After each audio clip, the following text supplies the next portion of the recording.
to the Kim B. Davis Show. Here we'll talk to the leaders in technology, culture, business, and the arts. We'll cover politics, advocacy, motherhood, writing, mental health, and mostly we'll focus on hope. Join Kim B. Davis, author, playwright, radio personality, event consultant, professional speaker on the Kim B. Davis Show.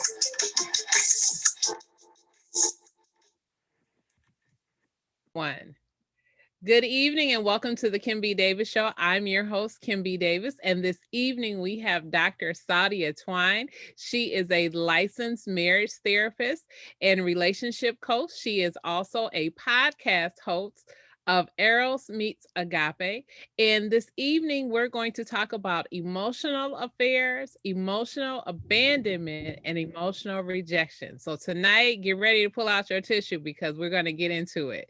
Good evening, Dr. Saudia Twine. How are you? I am well. How are you? I'm great. Thank you. All right. So let's get to our topic. You are our expert therapist. So explain to us lay people what it means when people say, I am struggling with emotional abandonment and emotional rejection. Okay, so before I do that, I just want to say thanks for having me on your show again. I really appreciate being here. You could have anybody, but you choose to have me. So I just want to say that I appreciate that, and I like your show. I enjoy it. I like the range of topics and guests that you have. I think is very necessary for African American community and all people, but more especially, just giving insight, wisdom, and education. So I just want to say thank you for what you're doing, and thank you for having me here. Thank you. All right. So you asked me in regards to rejection and abandonment, and I lost the question. So tell me one more time. It's okay. I said define for us lay people.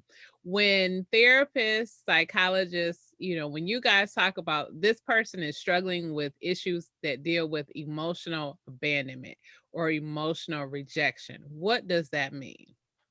Okay, so when you're dealing with emotional abandonment and rejection, let's look at it from a couple of standpoints. It really depends on when it happened and how it happened.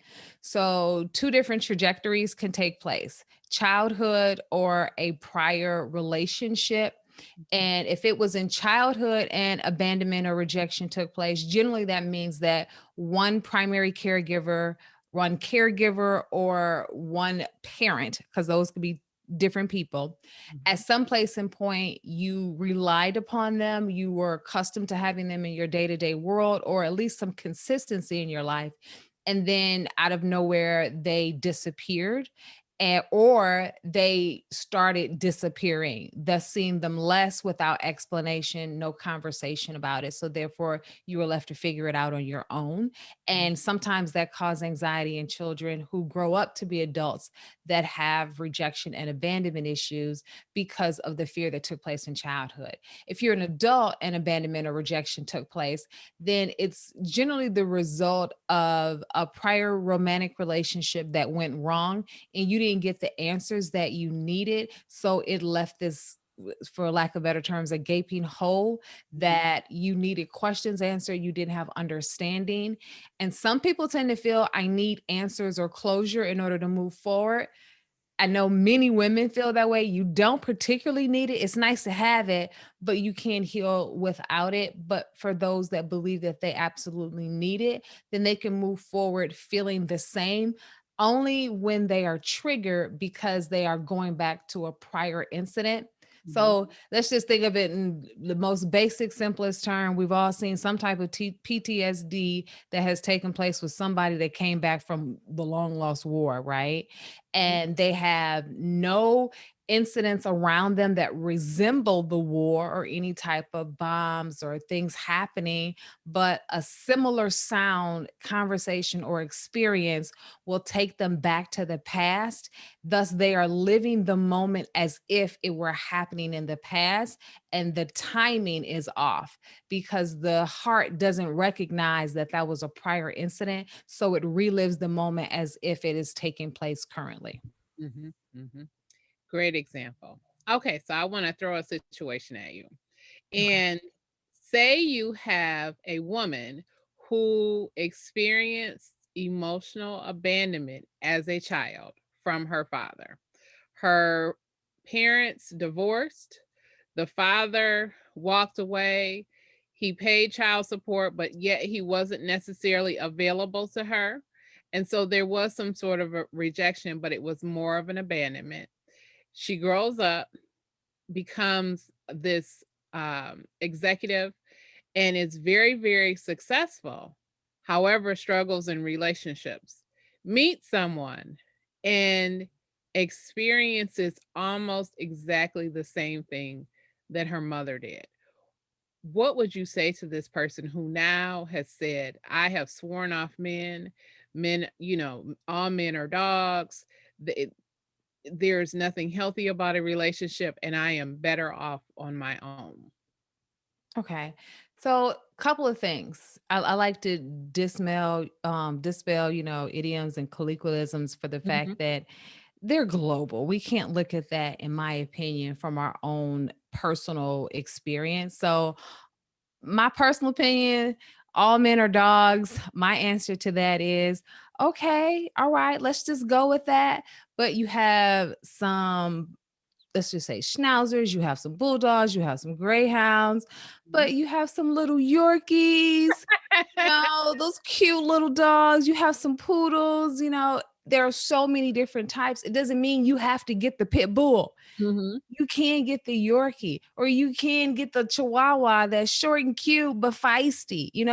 So because there are so many different types of dogs, the point I'm trying to make is don't just assume because you pick the pit bull that is the type of dog that represents all dogs. So dogs, to my last acknowledgement, are loyal.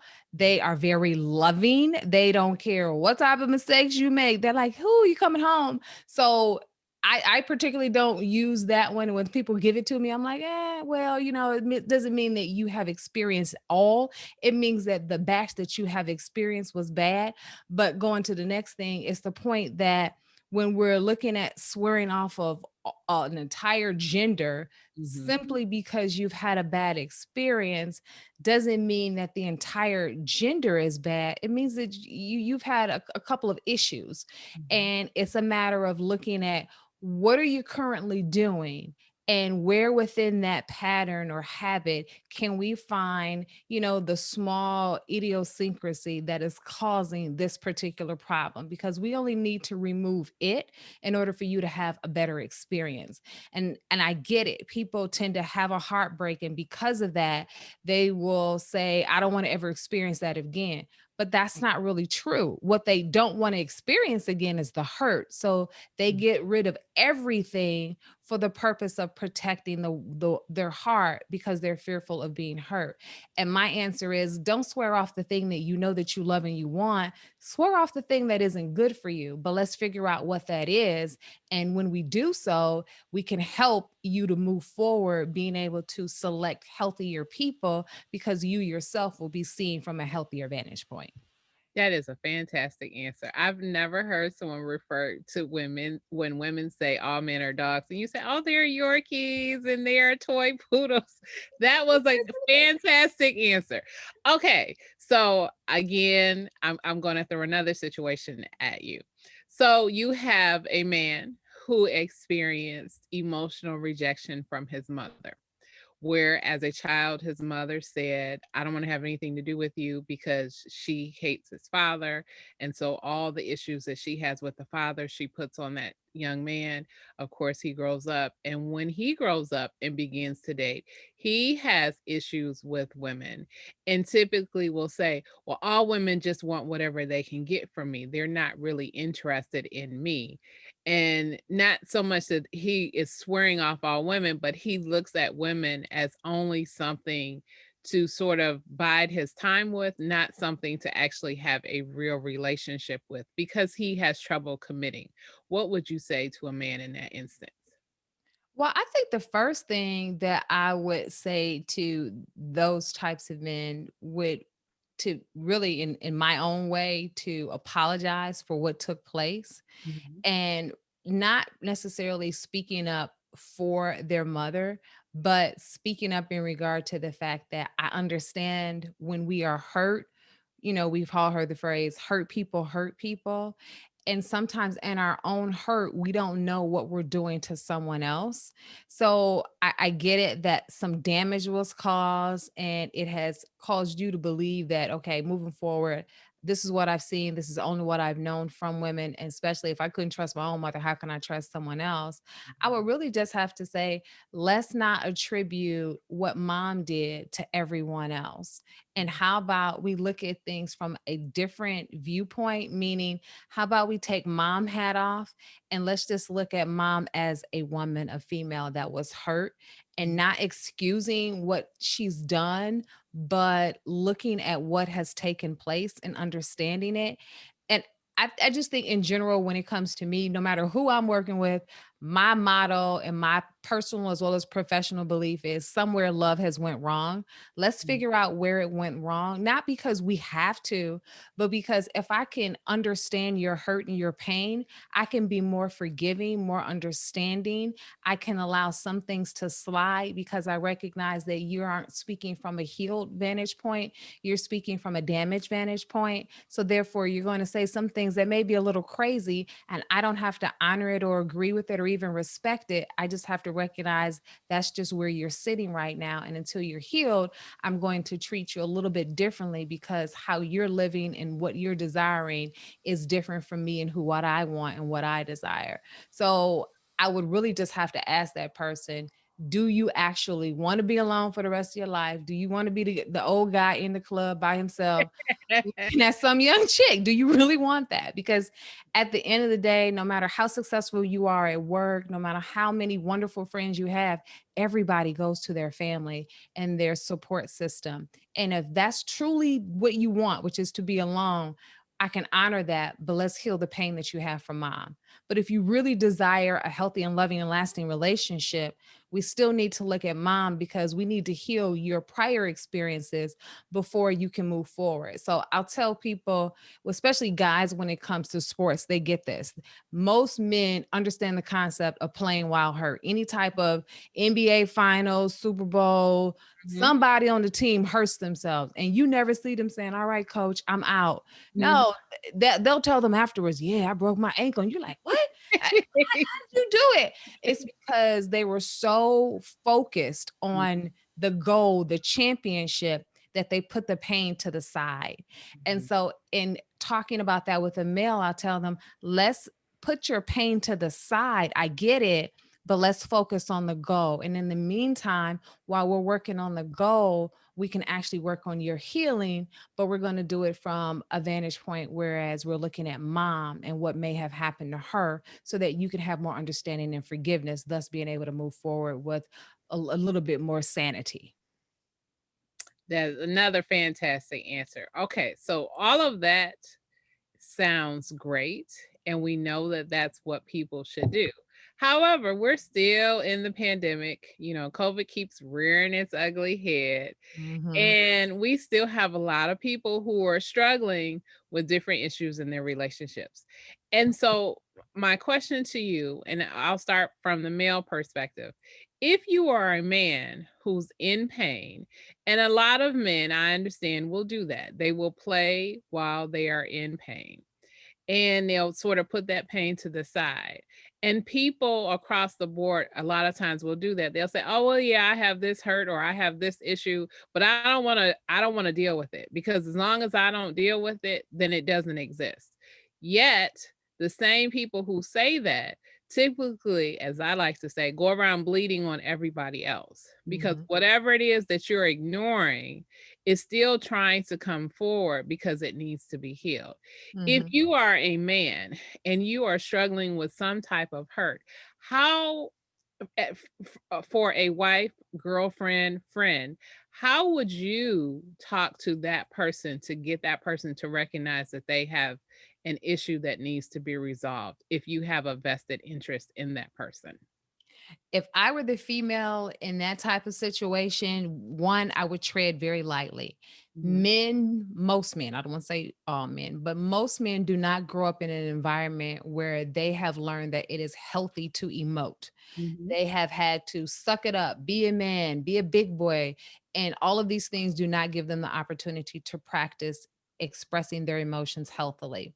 mhm, So they grow up desiring a relationship, but now they have to manage this flux of emotion in which they've given their heart to someone that really, hopefully in a good way, mhm, pulls their heartstrings, but on bad days, it's still bad days. How do I handle that emotion when I've had to bury it for so many years? Now, this person wants me to talk about it. So if that gentleman is experiencing something and I am the female in that relationship, first and foremost, before you can have any conversation, you need to have already proven that you are a safe space. okay, Safe space means I can't ask you to open up and share and then I don't like what I hear. And so now I'm frustrated and you confused. You're like, "Well, wait a minute. You just asked me to open up. Now you're yelling at me and fussing and nagging at me when mhm, I'm just doing what you asked me to do. Well, which one do you want?" And therefore they're going to go back to what they know. "Oh, okay, it's not safe. I'm shutting back down again." mhm, So and I hate to say it as if, women will have to take some losses, but sometimes you're going to hear some things you don't want to hear.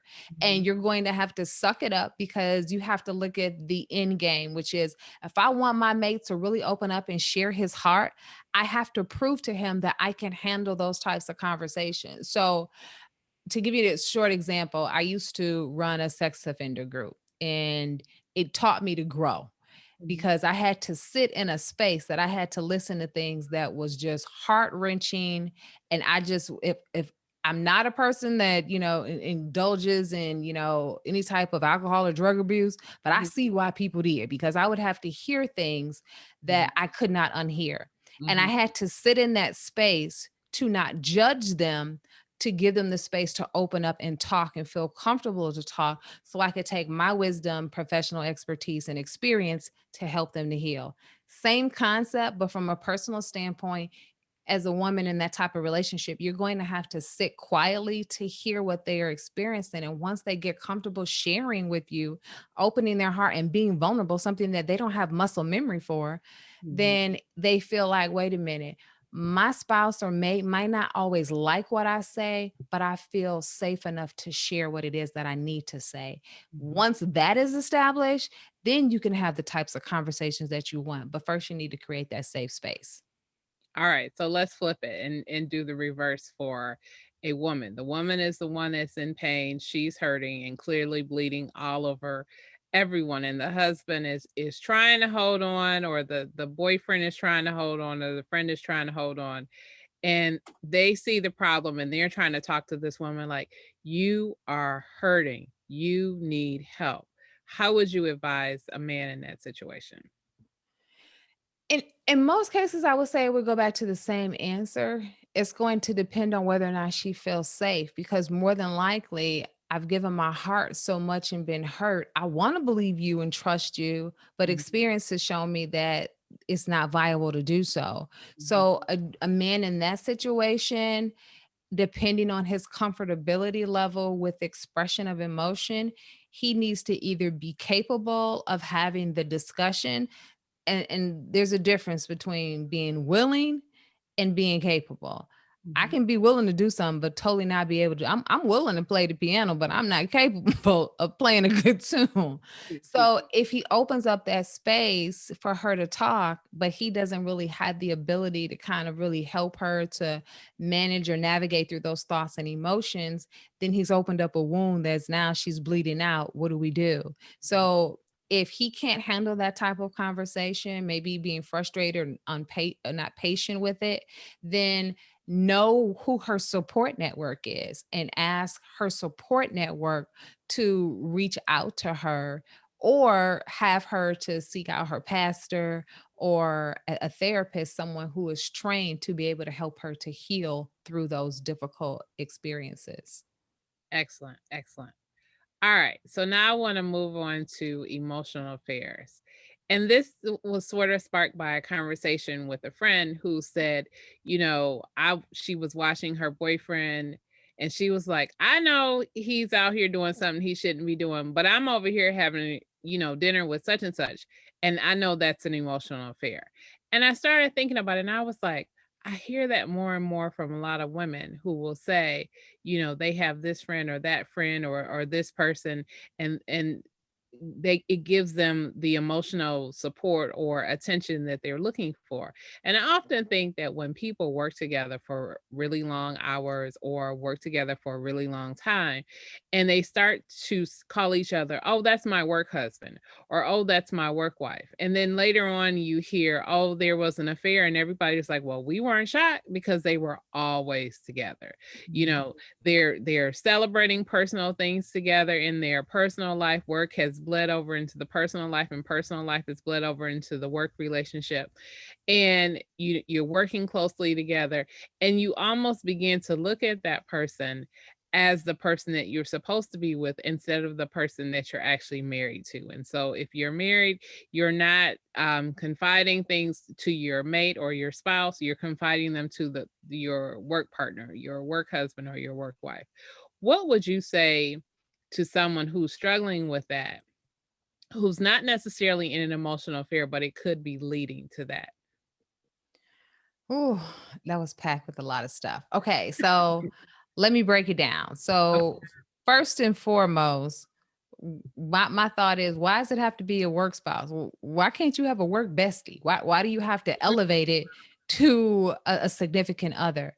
Which Mhm. means that you are giving them a placehold in an area that you believe is a gap in your Mm, relationship. So if I'm looking at it from that point of view, then that means that you have an intimacy need that is not being met. So there are um, five different types of intimacy needs. There's recreational, intellectual, social, emotional, and sexual.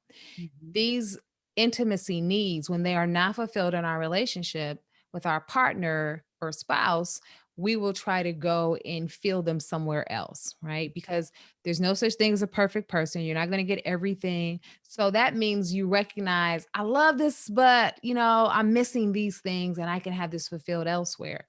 And that's how that relationship tends to unfold. So years ago, when I was younger, I used to be a lifeguard, and we sat on a tower all day, every day, 8 to 10 hours a day, 7 days a week through the summer loving, right?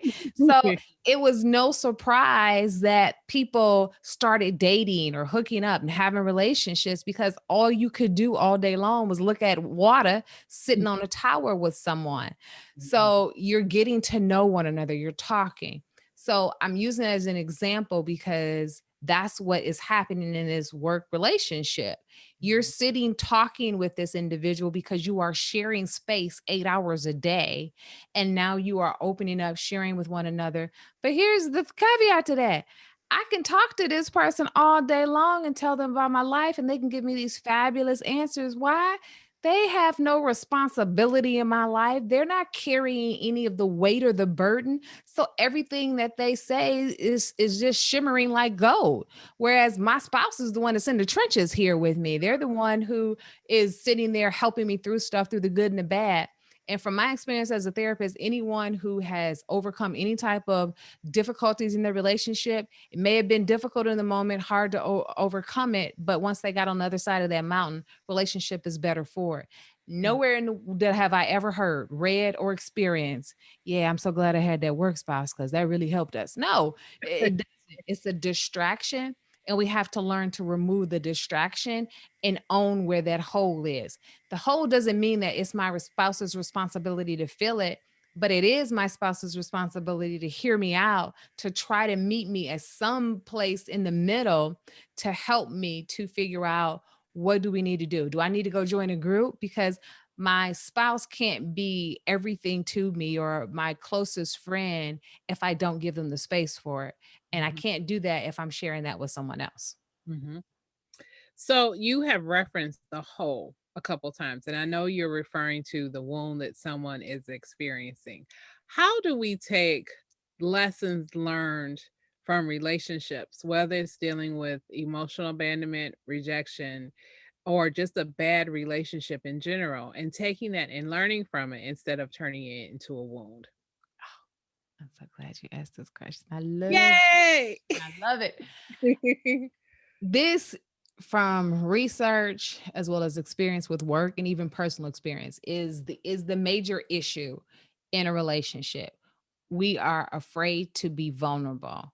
I don't want to expose myself and being hurt, but yet I know I'm hurt. So when we don't want to own up, so to give you an example, decades ago, I had a relationship, I thought I did, and brother man just broke my heart.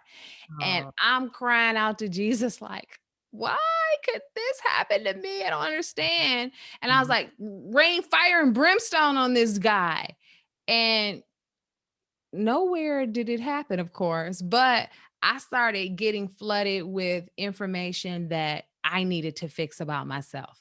mhm, And I'm like, do we not recall that this person hurt my heart? So can we focus on them? But mhm, instead, it was automatically whenever I prayed or talking with other people, it was always about what I needed to fix.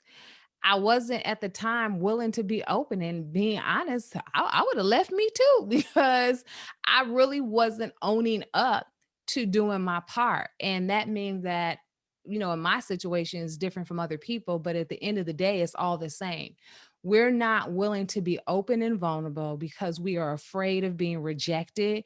We are mhm, afraid that we're going to do something to rock the boat, and we don't want to do that. So we keep our mouth shut, and we're not giving the best of ourselves, nor are we giving 100% of ourselves. So if I show up giving 40% of me in a relationship, I can't be mad when I give 40% back.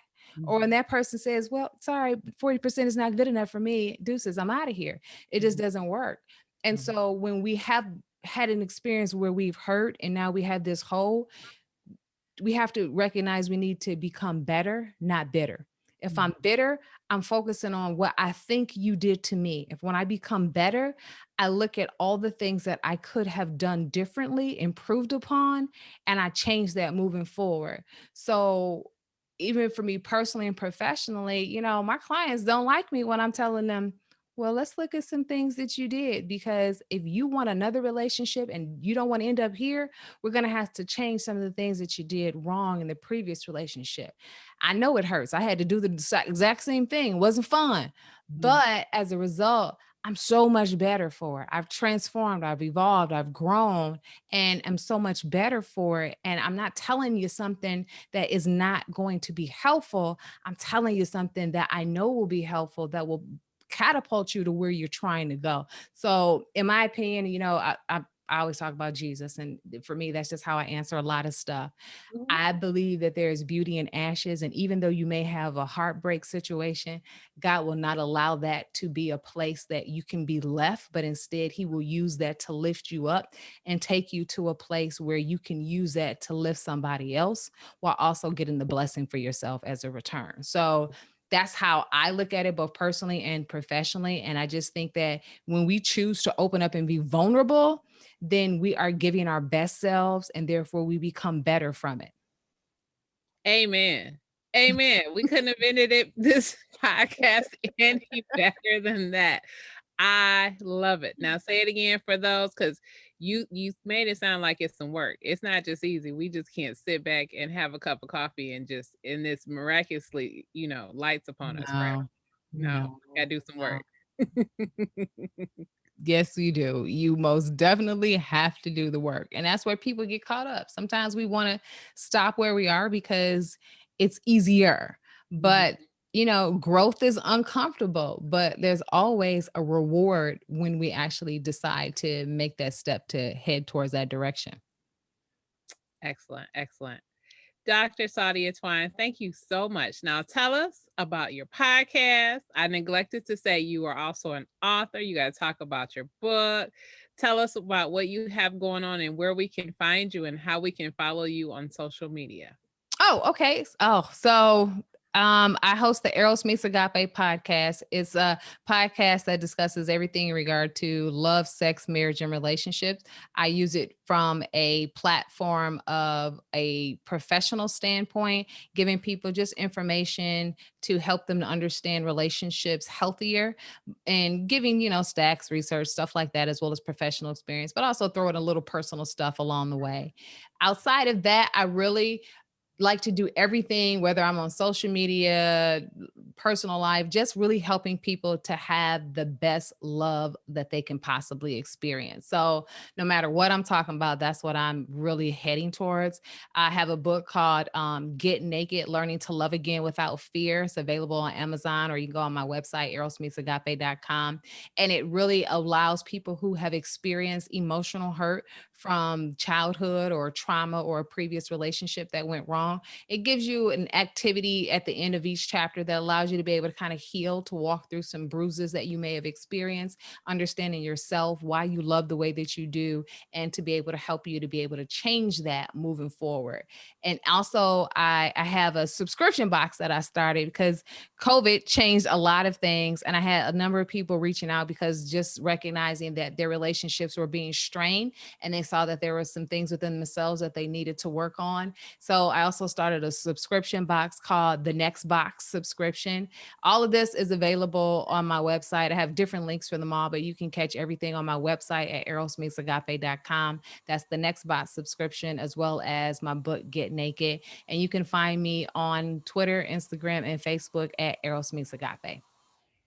Fantastic, Dr. Saudia Twine. Thank you so much for being on the Kim B. Davis Show. We hope to see you again with another exciting topic on relationships. Thanks for having me. No problem. Thank you. Thank you guys for tuning into the Kim B. Davis Show. You know, you can find me on Facebook, Twitter, Instagram, LinkedIn, Snapchat, and TikTok. Bachelor is spelled BATCHELOR.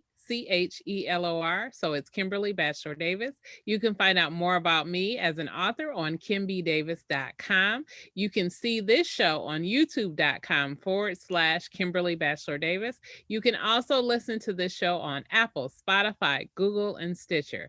Again, thank you for tuning in. We hope to see you on the next show. And as always, remember, be magnificent.